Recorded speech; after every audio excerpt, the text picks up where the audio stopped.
me see. Yes.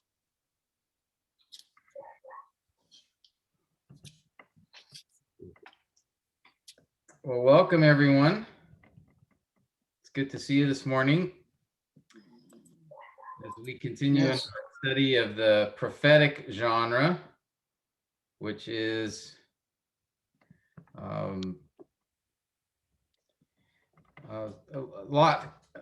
We have, a lot of things to cover. As I mentioned, even just up to this point, a lot of our discussion has been of really setting a foundation for the prophetic genre. And so we had to look at several different aspects to prepare ourselves for that, because we are entering the world of the prophets. Our focus is the Old Testament prophets initially. And we've spent a lot of time talking about who are the prophets, what are they, what is their role, the importance of studying prophecy. And then the last couple of weeks, couple of sessions, we focused our attention on some key features of the prophetic book, which again is the form, the variety of genres, the forthtelling, which is the sermonic element of their ministry, that the prophets were preachers. The foretelling is a feature of prophetic books because these prophets also spoke of the future. And then they often use figurative language, poetic language. And so we discussed the key hermeneutical principles, several of them, for interpreting prophecy. And again, these are really important that we keep in mind. And we've been spending a lot of time. You can go back to the previous couple of sessions to look at our discussion of authorial intent, the audience, the type of genres really in prophetic literature, the importance of a literal interpretation, and not getting caught up in all the symbolism and figurative language to then add a spiritual meaning to passages when perhaps just a literal understanding of the text and recognition of the figurative language can help us to understand. We talked about references to the first and second coming and looked at an example from Micah, where this was last week, where we saw a mixing of time, the time frame. So it wasn't when Micah spoke, for example, in Micah 4 and 5, he didn't speak of just one event in the future, nor did he speak of a sequence of events in chronological order, but he spoke of several different future events in a mixed order. He went to the far future, then the near future, then the far future, back to near future. Then he went to the first coming, second coming. He was going back and forth. And so that showed us that we have to be careful, especially with Old Testament prophecy, not to assume that all the events that a prophet speaks of in the future are happening at the same time. That's one thing that makes it a little bit difficult to interpret. Now, we have the benefit of being in a time where the first coming has already taken place. So we can at least understand and distinguish between the first and second coming when we look at these prophetic texts. But that's something we need to be aware of. And the sixth thing we looked at as far as a hermeneutic principle for studying the prophetic genre was recognizing and remembering that the church has not replaced Israel, that the promises God made to Israel in these Old Testament prophecies, those promises are yet to be fulfilled. And the church, we are able to participate in some of those promises, such as the new covenant, but that does not mean that Israel is no longer has that promise. And we looked at several passages last week to discuss that particular point. All right, so that's where we left it. So we've covered so far really the foundation for understanding prophetic literature. Now, what I wanted to do this morning is to move to the actual process of studying and preaching the prophetic books of Scripture. All right, I didn't go here at the very beginning because there was a lot of introductory material and things that we had to cover in order to um, be properly prepared for the study process. And we needed to discuss the right hermeneutics. We needed to discuss some background understanding of prophets. And so with all of that information, now we can step ahead into the actual process of studying a prophetic book, and then we'll look at preaching a prophetic book. Now, you're going to see here the process to study is pretty similar to what we've looked at and done for epistles, for narrative, for poetic passages, and that is many of the steps are the same, as you can note here. To read and observe the book, to find the background context of the book, the literary context of the book. This step here, the prophetic analysis, that is the unique step for prophecy. I'll talk about that in a minute. But we still will do structural diagram. We'll still do textual observation, look at significant words, consult resources. So all of these steps, except the one that I've highlighted here in blue, every other step is pretty much exactly the same as we did for epistles, for narrative, and for poetry. So that's good news, right? So if you were paying attention on all those other steps before, it's good news. So, but so all of those steps is going to be pretty similar, but the unique step is the prophetic analysis. And this was also, if you remember, the unique step for narrative. We called it narrative analysis. And also for poetry, we called it the poetic analysis. All right. So this fourth step is where things are different for each genre. Now, the epistles didn't have a fourth step like this. You just went straight to the structural diagram. But for the other genres, the fourth step, when we actually focus in on the passage, that is unique. So what we'll study, what we studied for narrative, we looked at that step in the form of a story, identified characters, setting, scene analysis, plot analysis. Now, and for poetic analysis, we looked at imagery, parallelism, figurative language, other poetic devices, if you'll remember. Well, for prophetic analysis, there will be some of that there. We will be considering because some prophetic books have narrative, so we'll need to look at the narrative. Most prophetic books have poetry, so we'll need to incorporate the poetic analysis. And then there'll be a few unique features for prophecy. So really, prophetic analysis is almost a combination of all the genres in what we need to do and look at. Because as one of the things that I mentioned to you before, at the very beginning, the form.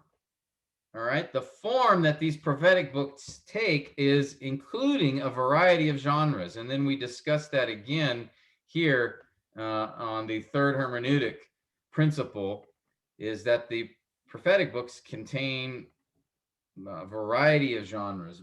Very often they will contain narrative, poetry, and even an epistle-like genre in the sense that they'll have sermons, instruction, like epistles do. So as a result, what you will find when we get to that fourth step of prophetic analysis is it will incorporate a lot of what we've studied before for the different genres, okay? And then after the prophetic analysis, we go back to our structural diagram and breaking down the passage, because as I said, many of the prophetic books contain sermons. Sermons are didactic. That means they are instructional. They're exhortative. They exhort people to do things. So it's similar to an epistle. An epistle, we have instruction, we have commands, we have explanation. Well, sermons are a lot like that. And so we will be doing some structural diagram of the passage. And then, as I said before, the rest of these steps are pretty much the same that we've encountered already. Okay? So that's why we're trying to show you the methodology is very similar for each book of the Bible, except it depends on, the one difference will be what genre that particular book of the Bible is written in. Then that's when we apply a specific kind of analysis for that particular genre. Okay, so that's an overview, a review. Before we move forward to look at the first step in the exegetical process for prophetic text, are there any questions that you guys have? Anyone has? I just it's a comment na Pastor observe this prophetic or prophecy. It's the same as like my subject when I'm fifth year in mechanical engineering as power plant, that all internal combustion, thermodynamics, refrigeration, Yeah. covered in this all subject. It's a prerequisite because we need to understand all the procedure or principle in the subject. That's how I remember this this module. Yeah, that's a good analogy, a good illustration is, yeah, there's many different parts or components or subjects that you have to incorporate or understand in order to fulfill the job. And so that's very true of prophetic text. There's different genres, different elements that exist that we have to be able to see all of those if we're going to rightly understand. It's kind of like, for example, if you're reading a passage from the New Testament, and some passages in the New Testament, let me show you an example. I was just going over this with some brothers. The brothers in CDO are doing the poetry module. So I was just going over this with them. And I think this will be a helpful reminder for you guys as well. So if we look at like Romans 8, 38, really well-known passage here. Good morning, Jason. Jason, would you mind reading this passage for us? Romans 8, 38 and 39. Yeah, for I am convinced that neither death nor life, nor angels, nor principalities, nor things present, nor things to come, nor powers, nor height, nor depth, nor any other created thing will be able to separate us from the love of God, which is in Christ Jesus our Lord. Great, thank you. Now here, as we look at these verses, this is in an epistle. So this is part of an instructional text. But notice here, Paul incorporates a poetic device in these two verses. And I'll give you extra bonus points if anyone can tell me which poetic device he's using here in these two verses. Figure of speech. It is figure of speech, but what kind? What specific? Like metaphor, hyperbole, personification, remember those? What type is this?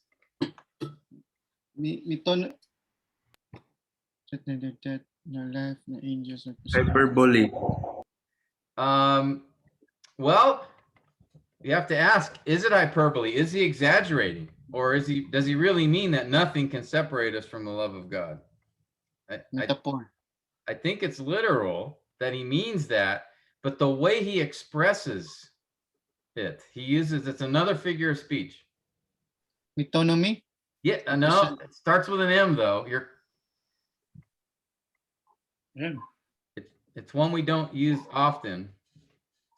Do you remember the one where it uses like two opposite things to communicate totality? Metaphor. No. Simile. Huh? Simile. Keep guessing. Just guessing. What's that? Sinituki. Sainidoke. It's the same. It's the sister to synecdoche. Yeah. Or no. I'm sorry. No, it's not. It's I was thinking of metonymy. It does start with an M though. How about you remember like meditate day and night from the rising of the sun to the setting, from east to west. You remember what that's called? Oh, I failed. No one remembers.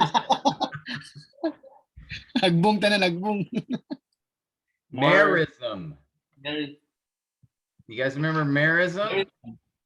Merism, yeah, merism. Yeah, oh yeah.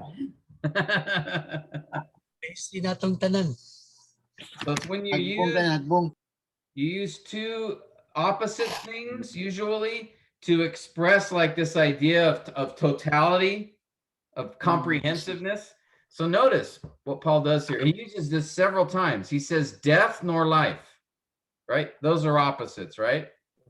Angels or principalities. Principalities is often a reference to demons. So we have holy angels, demons. Things present, things to come. Notice present, future. Height nor depth. You see that? Height, depth. That's merism. So Paul here is incorporating a poetic device within an epistle as he's giving instruction. And the reason I bring this up is, so we have to be aware, you should see these things. Now that you've studied poetry, even when you're in an epistle, you will find figurative language. You'll find poetic language. And Paul, I think here, and he does this several times, he uses poetic devices from Hebrew poetry in order to convey passion, conviction. Here, like he could have just said, I'm convinced nothing can separate us from the love of God, right? That's what he's saying here, right? But he adds all of these merisms in order to really emphasize and bring power and passion to this idea, right? And so he repeats these different elements. So he's preaching here basically, right? But he's using poetic devices in order to enhance the emotion, in order to convey the passion, in order to magnify the truth that he is communicating. Okay? So I bring this up because, men, as you study different books and passages, even if you're in an epistle, you may see poetic devices. So that's why studying poetry should help, because now you can see, oh, look, I see what Paul is doing here. He's heightening the emotion and emphasizing the magnitude of God's love by bringing in these poetic devices, these merisms. Another example in Colossians 1:15, I think. 16. By him all things were created in the heavens and on earth, visible and invisible, thrones and dominions, rulers and authorities. All things have been created through him and for him. There's a chiasm in this passage. It's harder to see in the English, but it literally is, if I were to look over here at the Greek text, he says, in him created all things. And then at the end of verse 16, he says, he, all things in him he created. So he flips the verb and the noun. So there's a chiasm here in this verse, in the Greek text. let's see, is there another example? Oh, Ephesians 1 is another example where he focuses on the Father in verses 3 to 6, and he ends with the glory of his grace. And then he focuses on the Son in verses 7 through 11, and then he says, to the praise of his glory. And then he focuses on the Spirit, verses 13 and 14, and he says, to the praise of his glory. So he has a refrain here in this passage. That's a poetic device. Why does he do that? Well, not only does it add beauty to the way he writes, but it also shows us that this passage is more like a statement of praise, not just an instruction. All right, so you need to be able to see this when you're studying, and you'll see like figurative language in the Gospels or things like that. Or now with prophecy, you'll see the use of narrative, the use of poetry, the use of symbolic or prophetic language.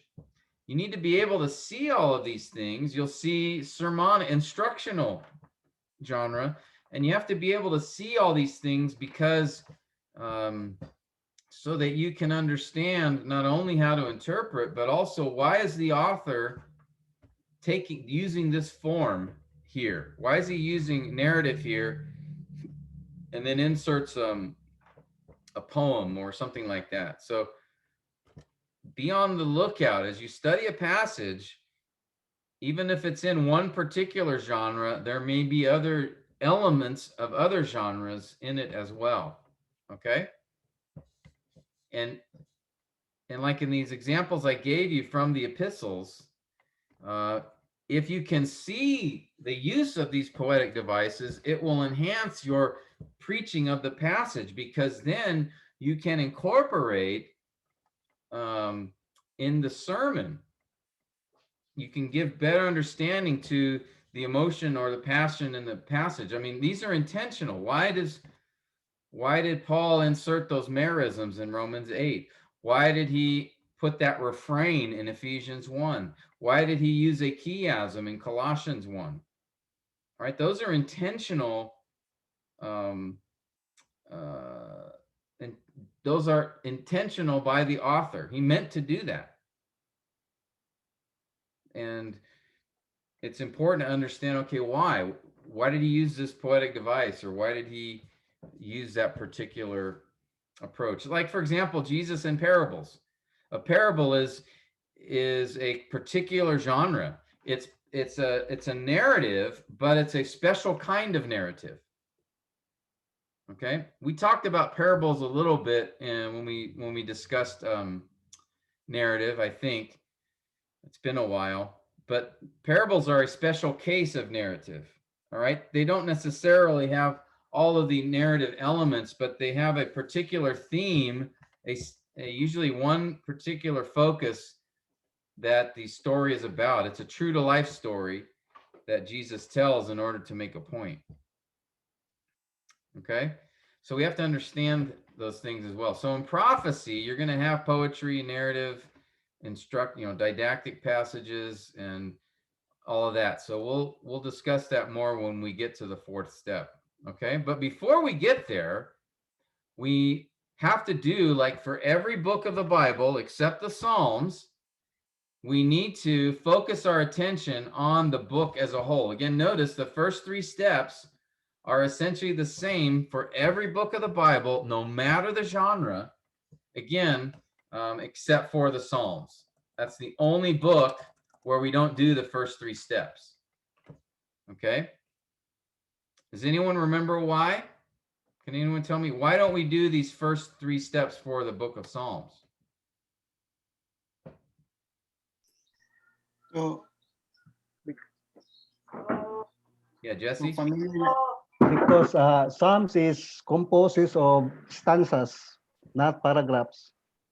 Okay. There are poems, but why don't we study the book as a whole, find a purpose and the background context of the book, the Psalms? Because Psalm is an individual poem. Individual. Yeah, the Psalms have different authors, um, different flow of thought. It's not like one book per Yes. se. It has one like theme. It has different themes because it has different authors. Yeah, exactly. Yeah, you guys are correct that the Psalms are a collection of independent poems. So each poem has its own context, its own background. Each poem, half of them are written by David, but the other half are written by other authors. Each poem has its own circumstance and situation. And so the Psalms are a collection of independent poems, but that's not the case for any other book. Even Proverbs, it is a collection of Proverbs, but there's a purpose to that collection as stated at the beginning of Proverbs, if you guys will remember. So even the book of Proverbs, though it's a collection of different proverbs, mostly written by Solomon, there's still a purpose to the book and a flow of thought, especially in the first 9 chapters. So every book of the Bible, except the Psalms, we're going to be looking at these first 3 steps. We're going to be studying the book as a whole.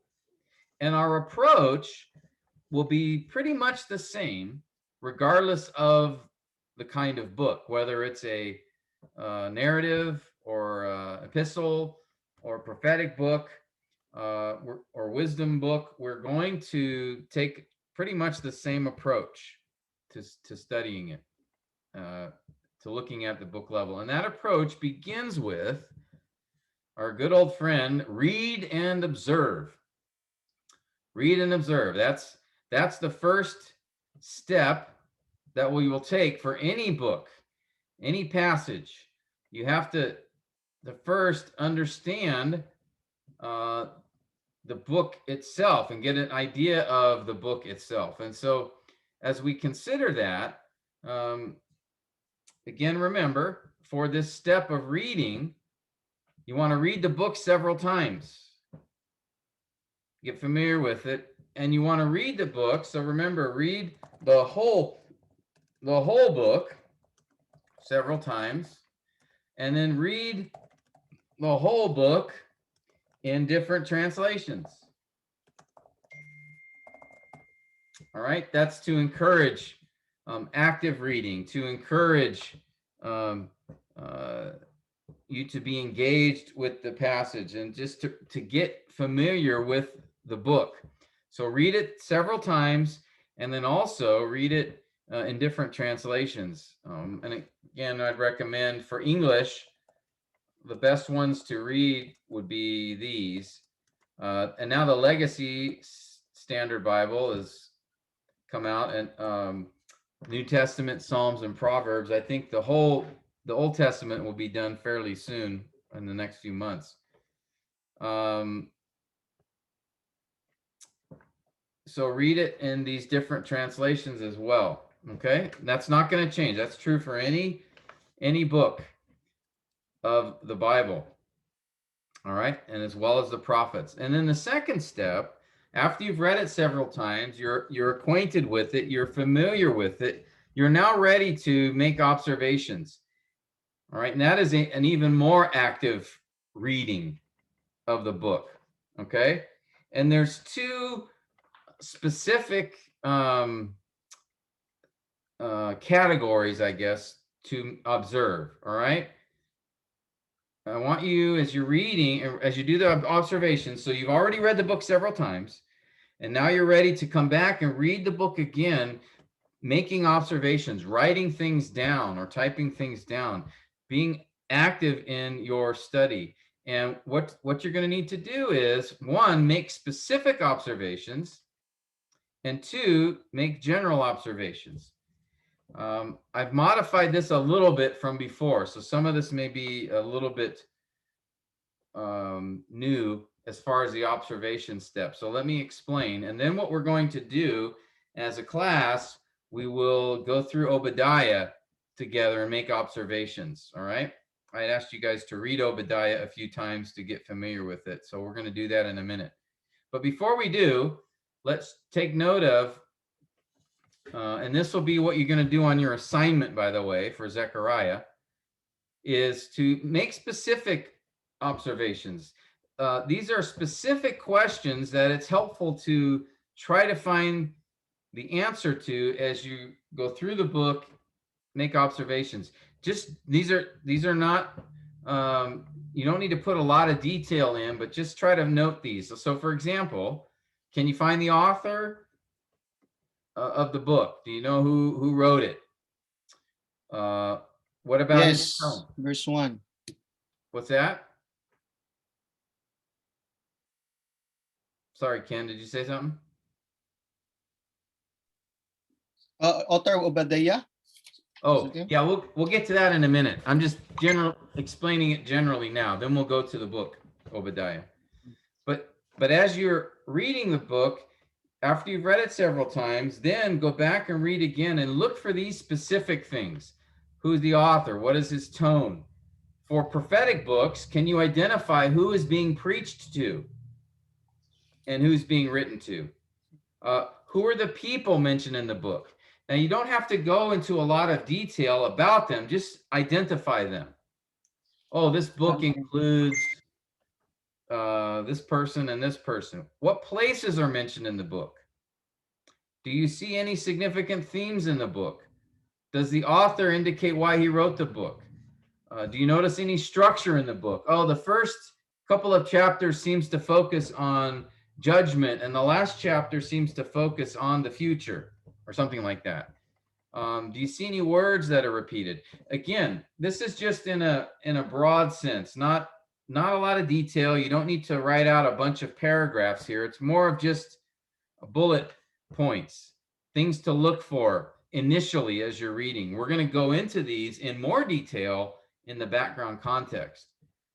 So read the book a bunch of times, read different translations, then go through the book again and look for these specific questions. See if you can answer them. And then after that, go back through the book one more time and make general observations. Okay, this is just now anything that comes to your mind, anything that seems interesting to you, anything that causes a question or seems confusing, anything that sticks out. All right, it's just whatever comes to your mind, anything that you notice, general observations. So the first part is specific observations. These are specific questions to try to answer.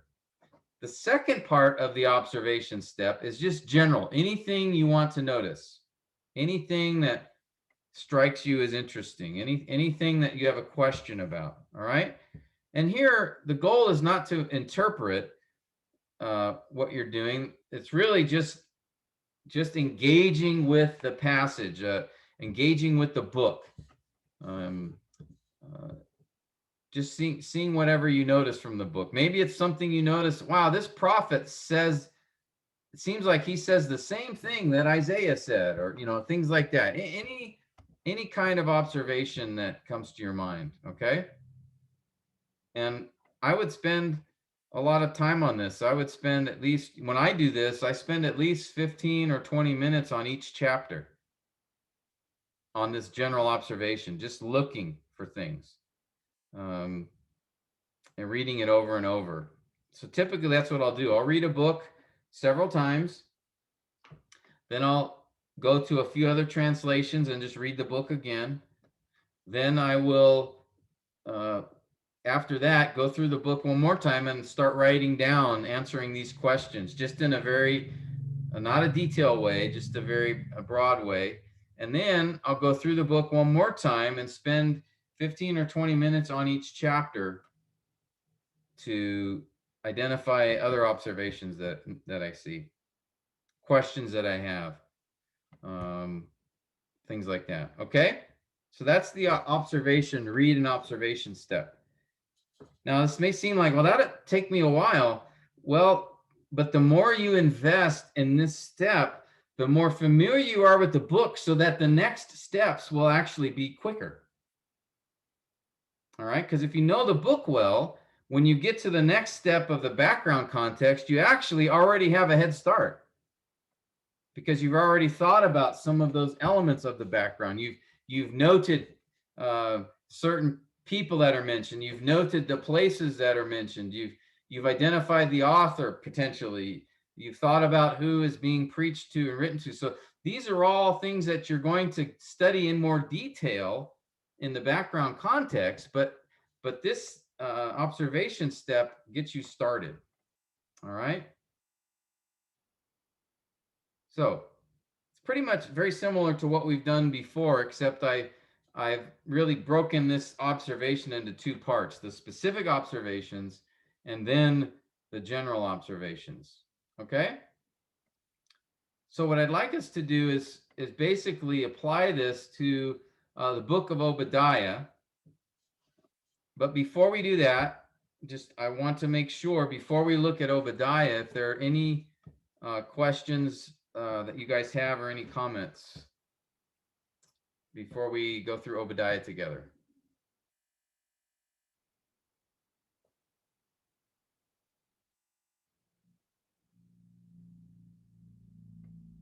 Everyone's okay? All right. What I'd like you to do is I've broken this up so that we can all take turns reading a few verses together. So I'd like to start with Jason. Jason, if you could read verses 1 to 4, and then Joshua, can you read 5 through 8? Pastor Ramil, can you read verses 9 to 12, 13 to 17? John? Then Edwin, I'll have you read 18 to 21, okay? So let's do that now. As the men are reading, hopefully you've read this a few times already, because what we want to do is we'll do a reading and then we're going to go back and just make observations together, okay? Then follow the format here. All right. Jason, why don't you go ahead and get us started, verses 1 through 4. The vision of Obadiah. Thus says the Lord God concerning Edom. We have heard a report from the Lord, and an envoy has been sent among the nations, saying, Arise, let us go against her for battle. Behold, I will make you small among the nations. You are greatly despised. The arrogance of your heart has deceived you. You who live in the clefts of the rock, in the loftiness of your dwelling place, who say in your heart, Who will bring me down to earth? Though you build high like the eagle, though you set your nest among the stars, for there I will bring you down, declares the Lord. If thieves come to you, if robbers by night, oh how you will be ruined. Would they not steal only until they had enough? If grape gatherers came to you, would they not leave some gleanings? Oh how Esau will be ransacked, and his hidden treasures searched out. All the men allied with you will send you forth to the border, and the men at peace with you will deceive you and overpower you. They who eat your bread will set an ambush for you. There is no understanding in him. Will I not on that day, declares the Lord, destroy wise men from Edom and understanding from the mountain of Esau? Then your mighty men will be dismayed, O Teman, so that everyone may be cut off from the mountain of Esau by slaughter. Because of violence to your brother Jacob, you will be covered with shame, and you will be cut off forever. On the day that you stood alone, on the day that strangers carried off his wealth, and foreigners entered his gate, and cast lots for Jerusalem, you too were as one of them. Do not gloat over your brother's day, the day of his misfortune, and do not rejoice over the sons of Judah in the day of their destruction. Yes, do not boast in the day of their distress. Do not enter the gate of my people in the day of their distress. Yes, you do not gloat over their calamity in the day of their disaster, and do not loot their wealth in the day of their disaster. Do not stand at the fork of the road to cut down their fugitives, and do not imprison their survivors in the day of their distress. For the day of the Lord draws near on all the nations. As you have done, it will be done to you. Your dealings will return on your head, because just as you drank on my holy mountain, all the nations will drink continually. They will drink and swallow and become as if they had never existed. But on Mount Zion there will be those who escape, and it will be holy, and the house of Jacob will possess their possessions. Then the house of then the house of Jacob will be a fire, and the house of Joseph a flame. But the house of Esau will be a stubble, and they will set them on fire and consume them, so that there will be no survivor of the house of Esau, for the Lord has spoken. Then those of the Negev will possess the mountain of Esau, and those of the Shephelah, the Philistine plain, also possess the territory of Ephraim and the territory of Samaria. And Benjamin will possess Gilead. And the exiles of this host of the sons of Israel, who are among the Canaanites, as far as host of the sons of Israel, who are among the Canaanites as far as Sarephat, and the exiles of Jerusalem, who are in Sepharad, will possess the cities of the Negev. The deliverers will ascend Mount Zion to judge the mountain of Esau, and the kingdom will be the Lord's. All right. Good job, guys. There were a lot of names in there, so that makes it a challenge. Remember what I told you, though, right? About names, especially in the Old Testament. Just read them fast and read them loud, and people will think that's how to pronounce it. Okay, so just remember that's a little trick. Read it fast and read it loud. They'll think you know what you're talking about. So good job there. Now, what I'd like you guys to do is have a Bible with you that is open to Obadiah, because I'm going to give you a few minutes on your own, and I would like you to read through it again, and let's look for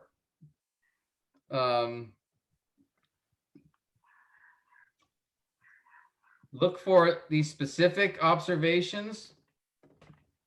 And then also at the same time, since we don't have a lot of time, as you're looking for specific observations, see if you can find the author, who's being preached to, what people are mentioned, what places are mentioned. As you're doing that, also, if there's any other general observations you can make, go ahead and note those as well. So I'm going to give you, say, about 10 or 15 minutes to do it on your own, and then we'll come together and discuss what you have found, okay? Any questions? So I'll leave these up here, the specific observations, and then also here, let me do this. So try to do both if you can, both the general and the specific at the same time. All right? Any questions from anybody on that before I let you?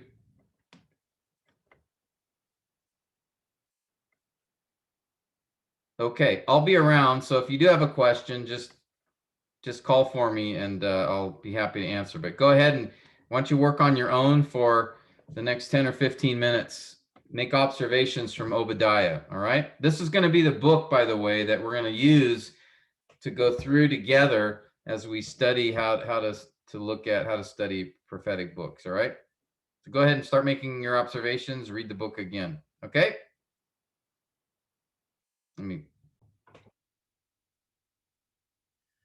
Okay. Let's see. How about I'll just type in what you guys have found. So make sure when you guys answer, identify the verse that you got the information from. Okay. So maybe we'll start with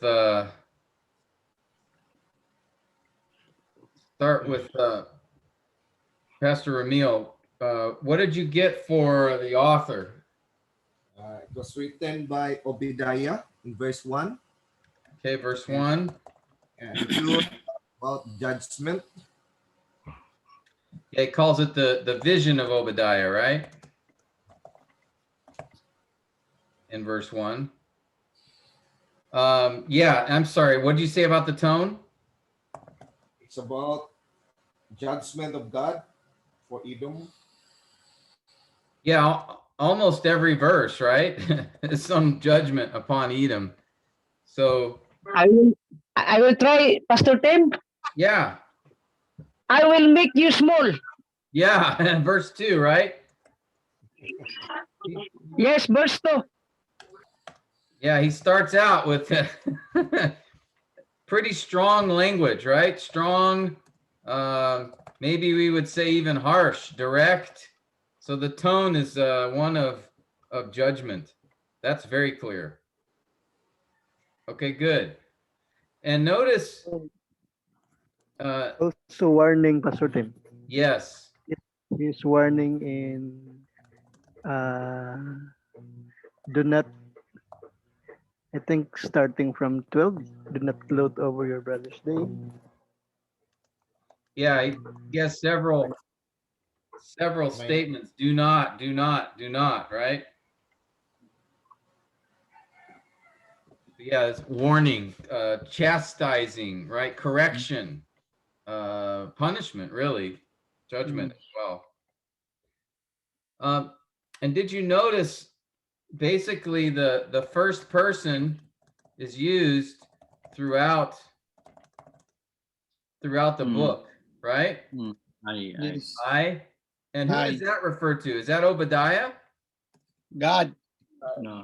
No, it's Obadiah. It is God speaking through Obadiah, right? Right. So very personal. God says, I will make you small. I will Bring you down.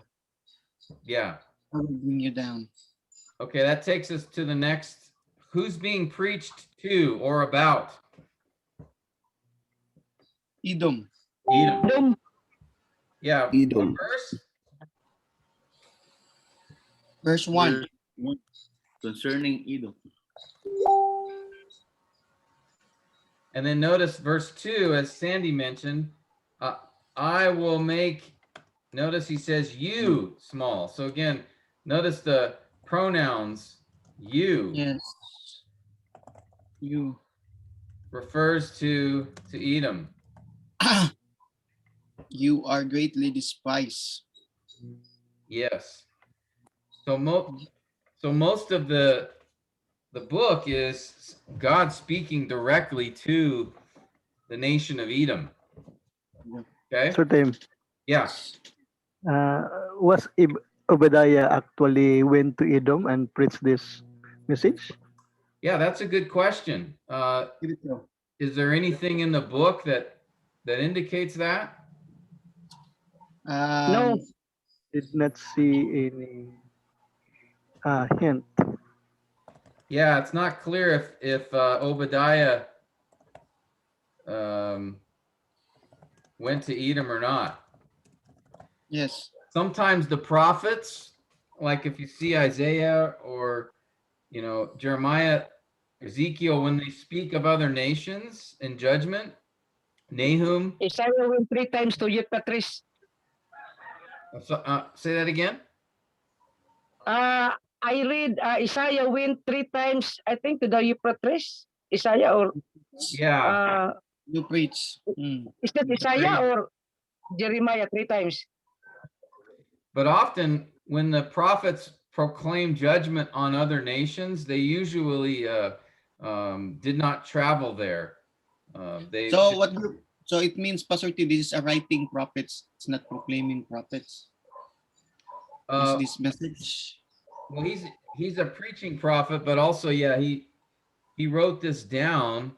Okay. Maybe he delivered it to Edom, or maybe it was a judgment against Edom for the people of Israel to hear. No, I understand. As is often the case in the prophetic books, judgment is declared upon a nation, but really the prophet only speaks of that judgment to the people of Israel, tells the Israelites this judgment's coming on Babylon or Assyria or Tyre or Edom. So we don't know in this case if Obadiah went to the Edom. It just doesn't say. What is likely happened is judgment is proclaimed, and Obadiah just declares that judgment for the people of Israel to hear against Edom. But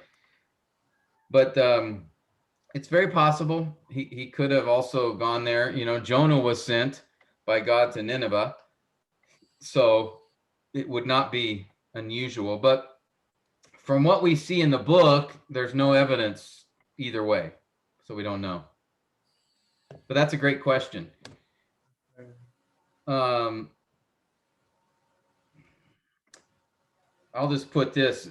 It is more likely that Obadiah wrote this for the people of Israel, as is often the case when judgment on the nations is proclaimed. But not always. So there's a possibility. How about other people mentioned in the book? Who are the people mentioned in the book? What names do you see here?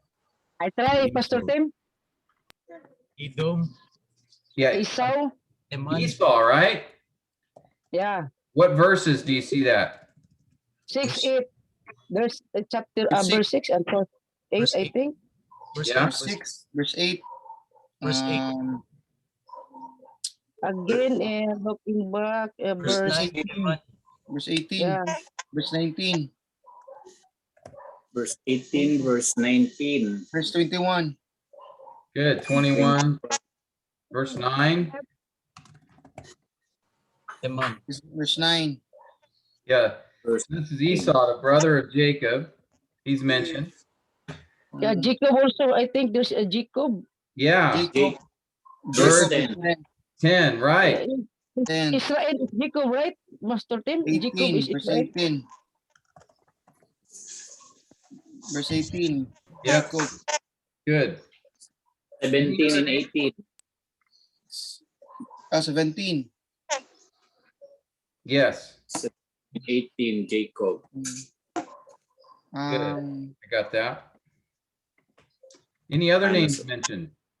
Teman, Teman. Yeah. What verse is that in? Verse 9. 9. Verse 9. Yeah. And again, we don't have to identify who that person is yet, like who is Tuman, but at least at this step, we're just observing. So I just want you to note the name. If you already do know something about them, like we know Esau is the brother of Jacob. We know Jacob is the father of, the 12 tribes of Israel. You could write that down if you want. But Taman, maybe we don't know anything about him yet. So we're going to study that later.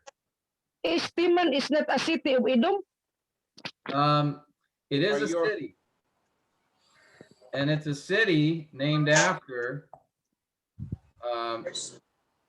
a son of Or Esau. the first son born of Edom. Teman is the grandson of Esau. Yeah, it's a grandson, right? I think. So, Yes. but that we may or may not know that yet. So if you It's do, observation. that's fine. But later on in the background context, we'll study that because that's important to understand. Any other names that you guys see? Joseph. Joseph in verse 18. Joseph. Okay, good. Verse 18. Benjamin. children of Judah. Benjamin. 19. The name Judah is mentioned. Where's Judah mentioned? 12, I think. 12. 12, Judah. And Benjamin, verse 19. Okay, verse 19, Benjamin. Any other names or people? Sorry. Wise men. Canaanites. Okay, let's do the Canaanites first. Right, those were the inhabitants.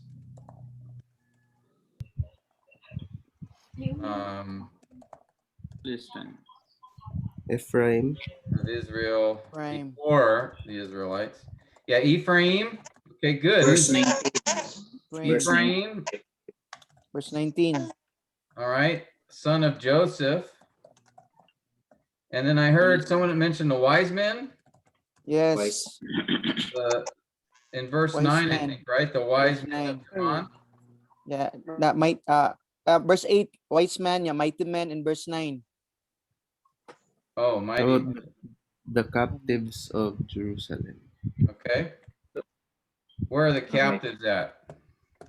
Verse 20. All right. And let's see, somebody, I think.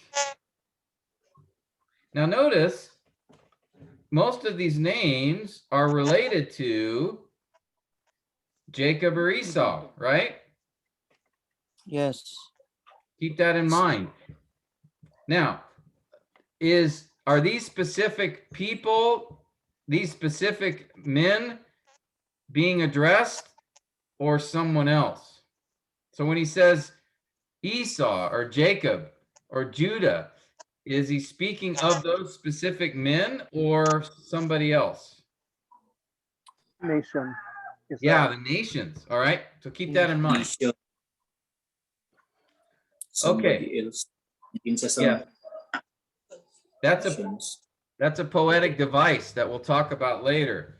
When you speak of a person representing a nation. Yeah. Okay, how about places? Mount Zion. Okay, Israel. good. Mount Zion, what verse? What verse is Mount Zion?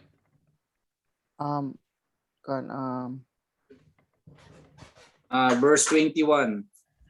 Okay, No, good. no. Yeah, page 21. Verse Yeah, 21. 21. All right, any other places? Jerusalem, verse 11. Good. Jerusalem, verse 11. Okay, we know where that is. Mount Zion's probably could be a reference to Jerusalem or the Temple Mount. Yes. Palestine. Edom itself is a place. Yes, Edom, verse Edom. 1, right? Edom. Mountains of Esau. Gilead, verse 3. What'd you say, Joshua? Samaria. Samaria. Samaria. What verse? Verse 19. All right, Samaria. We know No, it's what's that? Gilead, Pastor Dick. Gilead. Yeah. Where is that? What verse is that in? Verse 9, 9 or 19? 19. Negev. Okay, the Negev. That's Verse 19 also. 19 and verse 20. Bella. Shephelah, yeah. Verse 19 again, right? Shephelah, wherever that is. Mountains of Esau. Yeah, the mountains of Edom. Where's that? Verse 8. 18? 8, Pastor Tim. 8. Mountain of Edom. And also the mountain of Esau, right? Is mentioned in verse 20. 21, I think. 21. Okay. Separate 13. Verse 13. Or is it 13 or 20? Sarepat. Oh, Zarephath. Yeah, verse 20 is Verse 20. Zarephath. Canaanites. Judah. Judah. Fields Okay. of Ephraim. Judah. Judah is a place that's mentioned in verse 12, I think, right? Judah, right? That's the southern kingdom. Yeah. All right. Any other places? Philistia, Heights. Philistia, right? Where's verse that? 19. Also fields of Ephraim. Philistine, verse 2, verse 19. Okay. Territory, Yeah. territory of Samaria. Joshua? Territory of Samaria. Samaria. Got that. Oh, okay. Verse 9, Taman, right? Fields of Ephraim. Yeah, verse 20, Israel. How about Cliff of the Rock, Pastor Tim? About Jerusalem, Pastor Tim. I think we got that. Uh, Yeah, here. yeah, okay. Yeah, 20 and 20, verse 11. Yeah. How Fields about of in verse Ephraim. 20, Pastor Tim? The Canaan. Verse- exile of Jerusalem who are in Separad. Yeah, Sepharad. Yeah, we got that one. Verse 20. Good. Okay, that's quite a few. Some of these places may seem familiar. I think Jerusalem, Samaria, Canaan. Judah, we know about, but some may not seem familiar. So those will be places we will look for later. All right. Okay, how about themes? Anyone pick up on any themes?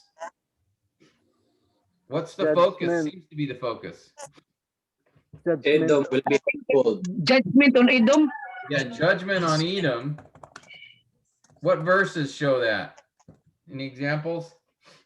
One. Verse 2. 2. I think from verse 4 to 10, maybe. Yeah. I don't know. And then even 15 and 16. 15 and 16. Yep. Verses 1 to 7 is judgment. Yeah. Even Verse 8. almost every verse. Verse 8. Yeah, 4 through 10, 15, 16. Okay, good. Any other themes? Judgment on Edom is a very prominent one. Any The others? day of the Lord. Promise restoration. For the and day of the victory to Lord. Israel. Okay, who said restoration? Let's do that one first. Eric, Eric, restoration of Israel? Yeah, where's that? verse 16 to 18. And even up through 21, really, right? 21. Yes, up to 21. Okay, good. What other themes do you see, guys? I heard some others. For the day of the Lord. Okay, verse On that 15 day, mentions the day of the 15. Lord. And he only mentions that once. That kind of ties in with judgment, theme of judgment. But this time, Justice. the day of the Lord is on all the nations, right? Yes. In verse 8, on that day. On verse 11, on the day. Yeah. And also Pastor Tim, promise of the kingdom of God. Yes. In the Verse 21. Yep, and the restoration of Israel. Orange. Sunog na iyang kuan. Ako nga lang balik niya. I-on daw. What's that, Edwin? Yes. Sorry, Pastor Tim. I have a problem with my...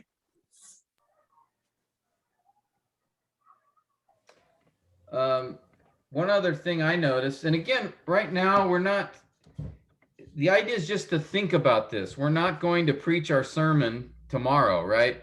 We're just looking for things that stick out, and these are all things that seem apparent here. So justice was another one that stuck out to me. Verse 10, 11, where God describes, because you did this, it will be done to you. You did this, so this will happen to you. He mentions that several times. So The restoration of Israel's territory. yeah, that's in verses 16 to 21. Yeah, okay. Different elements there. So good. Any other themes that you guys noticed here? the crime of or the sin of Edom. Yeah, it talks about the sin of Edom, which get into more detail later, but that, yeah, I mentioned several things Edom did. Is there anything, any clues at this stage as to why the author wrote this book? His purpose? The report. To let Israel know that God will judge their enemy.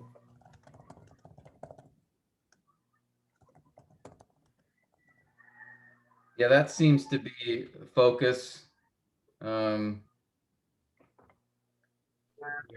I think, Pastor Tim, I think the whole book speak of about God judgment against the brother of Esau, because when Israel has been conquered by the nation, they also participate their sin. I think that's uh, about this book, the whole Obadiah. Seems that way. Again, we're just sort of, making observations now, guessing, really. No conclusions, but we're just kind of looking for things. So that's good. Any structure you guys notice in the book? There seem to be sections in the book, or anything stick out? I will try, Pastor Tim. Yeah, go ahead, Eric. Verses 1 to 15 speaks about the judgment to Edom. And then verses 16 to 21 promise restoration to Israel. Yeah, that's something I sort of noticed. I think I had verse 1 as kind of an introduction as well, very beginning, but something like that. I think that's a good initial, we're just, again, just noticing. Any words you guys saw repeated or similar words? Is Edom is so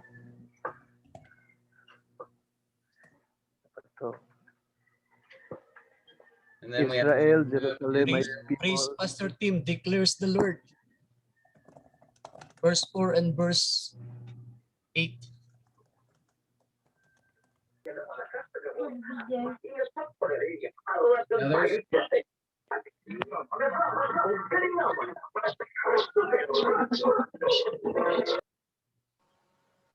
what happened? any others that repeated? How about day? I see day a lot. Day on that day. That day, the day of the Lord. Repeated I quite will, you will. Verse 11, on the day, on that day. Yeah, it's like verses 8, 11, 12, 13. I saw it in a lot of verses. Any other words you see repeated? Mount Zion, verse 17 and verse 21. On the day. Mount Zion, treasures and possessions. Oh, where do you see that? 6 and 17. Then there's some synonyms here. Pastor Tim, an action word. Synonym, Pastor Tim, thieves, robbers, steal. Verse 5. Robbers, steal. Verse 5. How about Pastor Tim, an action word such as do not, verse 12, verse 13, verse 14. Captives, captivity. Do not, right? Verses 12. 13, 14. Yeah.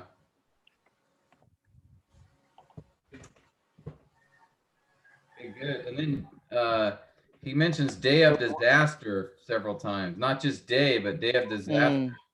right? Verse 12 several times, verse Day 13, of his 14. first misfortune. Yeah. 13. Disaster. Yeah. Any other Three words or times. synonyms repeated? Captives. Captivity. Captives. Where's that? Verse 11 and then verse 20. Okay, good. About the word will, Pastor Tim. The word what? Will Will?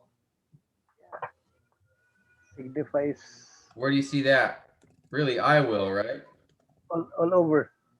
All over. Okay.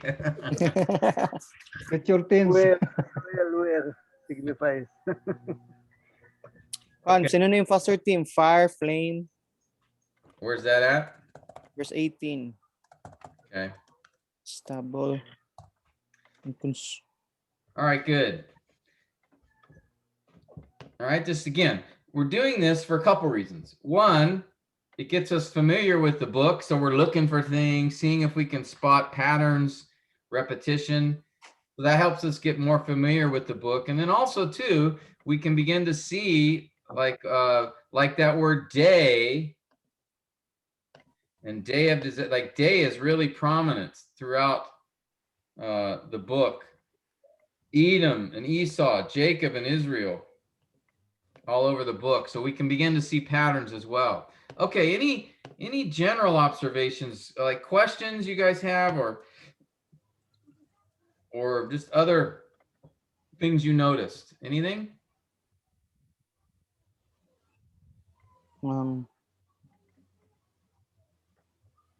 Strong question.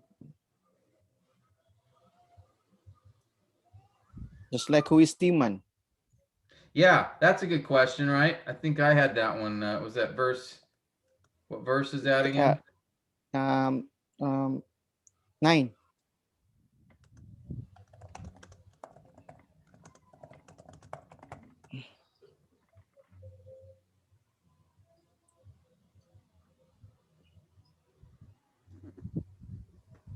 I had a question, verses 10 and 11. Some event took place, right? When it talks about Edom taking advantage of Israel. So I was like, when did this happen? Yeah. What event? Because that seems to be, verses 10 and 11 seem to indicate what prompted Obadiah to preach. Remember, we're looking for the occasion, like in epistles, you're looking for the occasion of the writing of the epistle, like what prompted the author to write. These two verses seem to be what prompted Obadiah to preach, or for God to give him a message.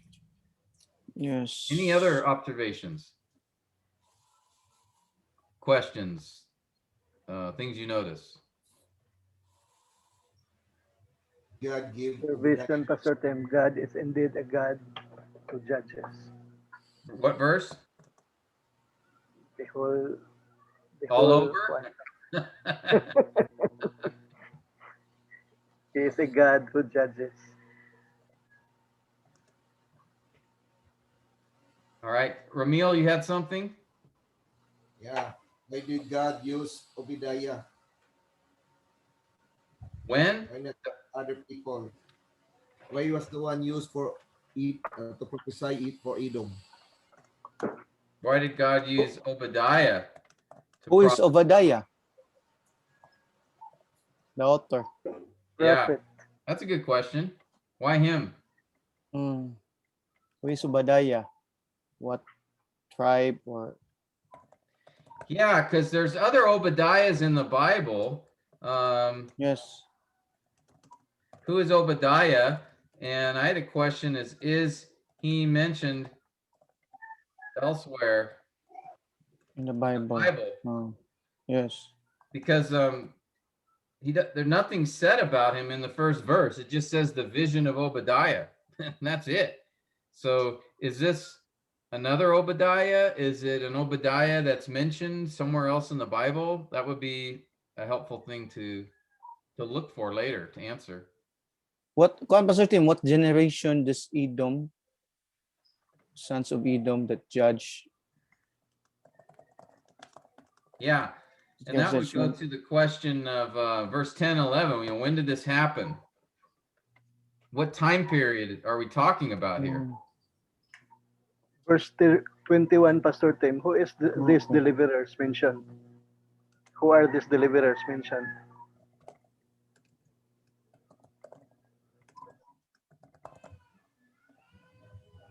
Okay, good. These are The good deliverers. questions. Yes. Any other observations? Maybe not just questions, but other things you notice.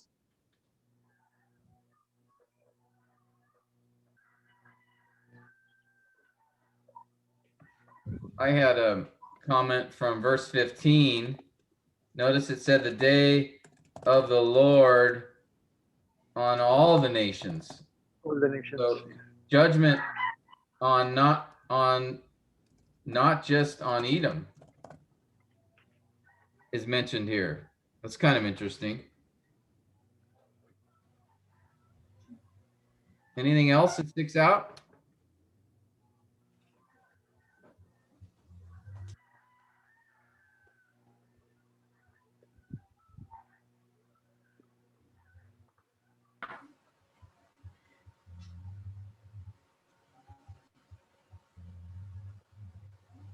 All right.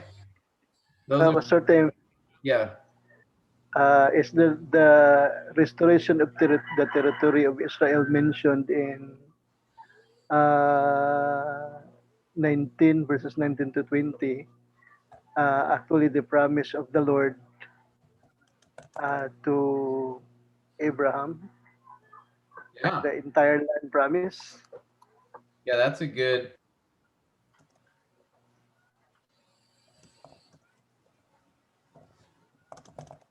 The land promise. That's a good question.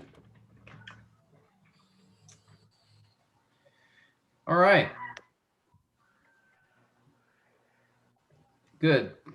That's good. So this is exactly what we should, you know, the kinds of things to do for observation. This gets us more familiar with the book.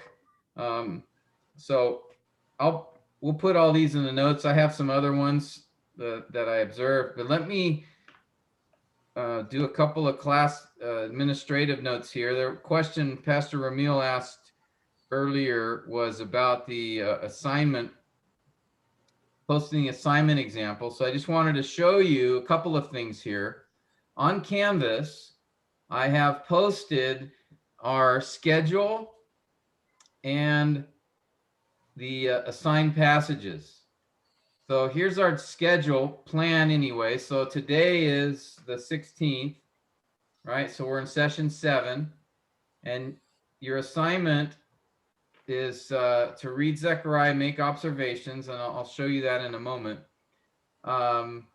Next week, planning to meet together, session 8, and then the week after will be a week off. Okay, I will be out of town, so I won't have internet. So that'll give you time to work on your assignments. So speaking of assignments, let me show you assignment 4.6. I just posted it on Canvas. So let me actually just go to Canvas and I'll show that to you. So if you go to here. All right, let's go to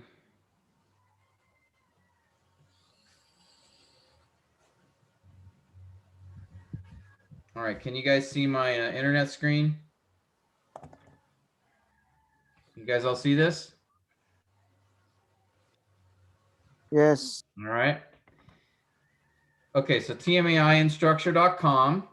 So hit that. Then you're going to get prompted for your login. So hit that. And then what you're going to do is, let's see. So you won't see this screen. Well, you'll have something like it. So preaching 4. Now I want to show you a couple of things here. Under assignments. All right, so go to assignments. If you go to assignments, you will see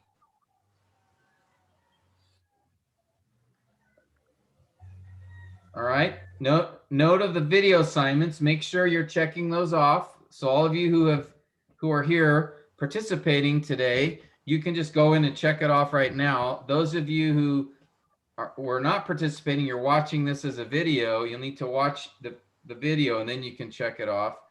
Reading assignments, okay, those are given. So far we've had 5 reading assignments. Okay.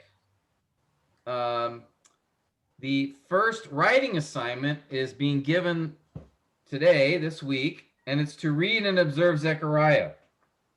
So just what we did with Obadiah, you will do for Zechariah. So if you go to this assignment and hit that, you'll see this comment here. So just download.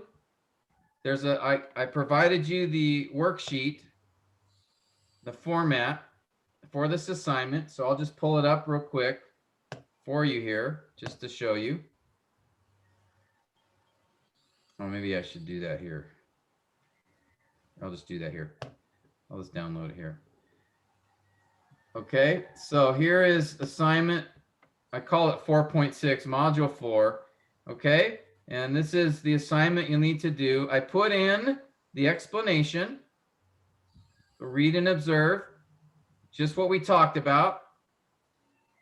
Read at least 10 times the book, make observations in the way we did today. This is the book of Zechariah.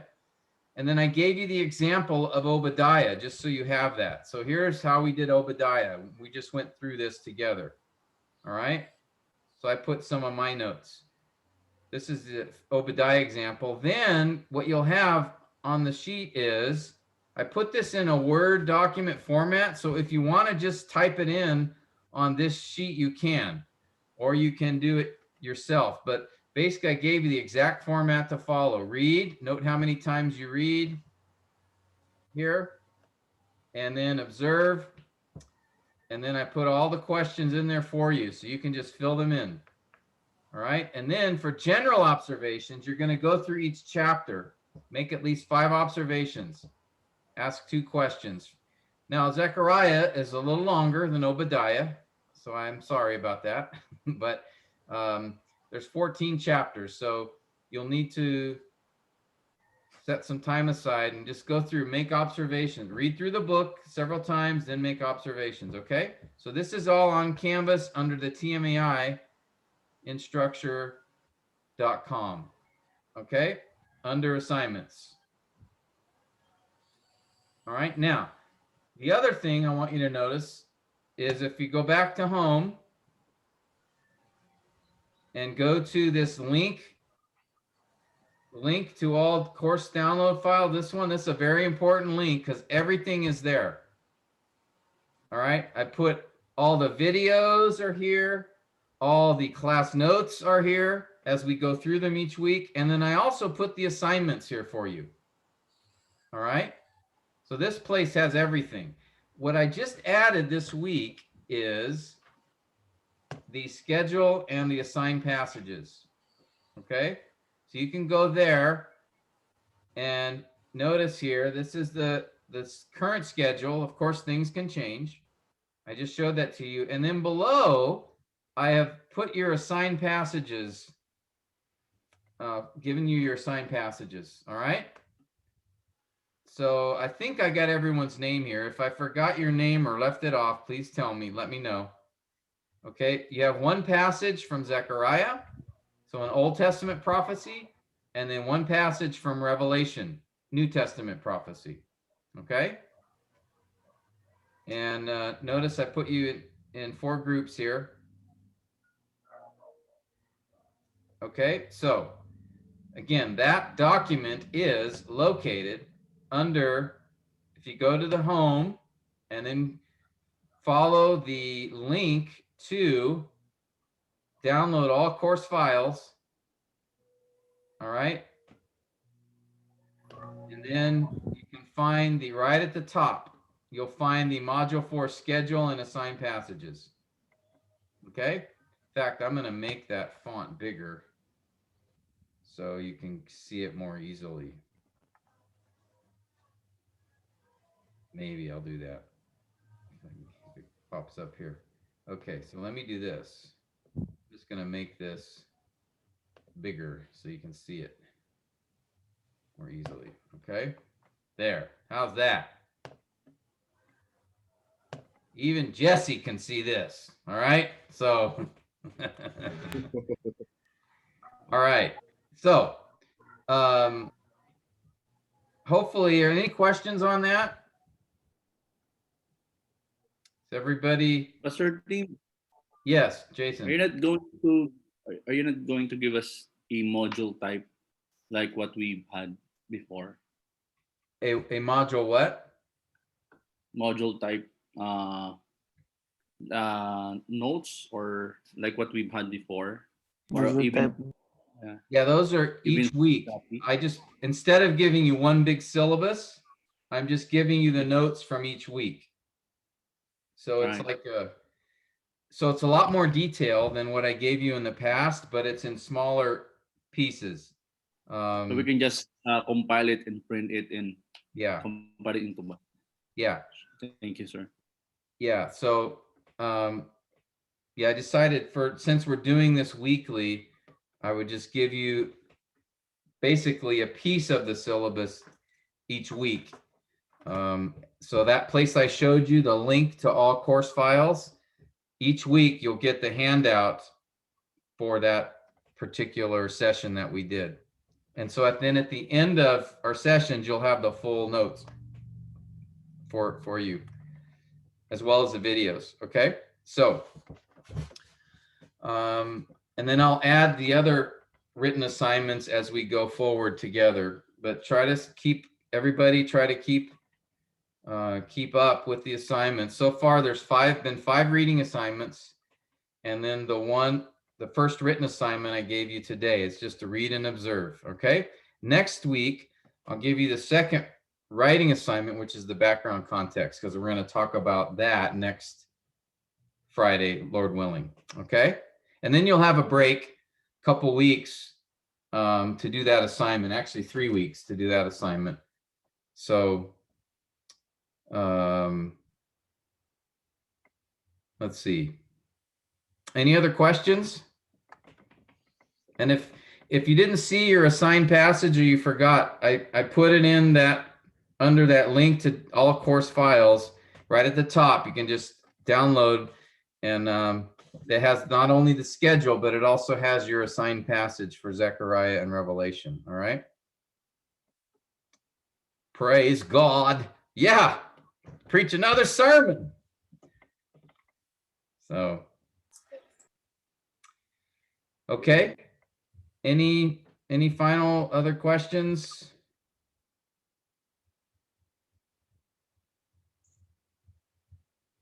No, no, Pastor Tim. All right, brothers. I'm going to ask Jesse to close us in prayer then.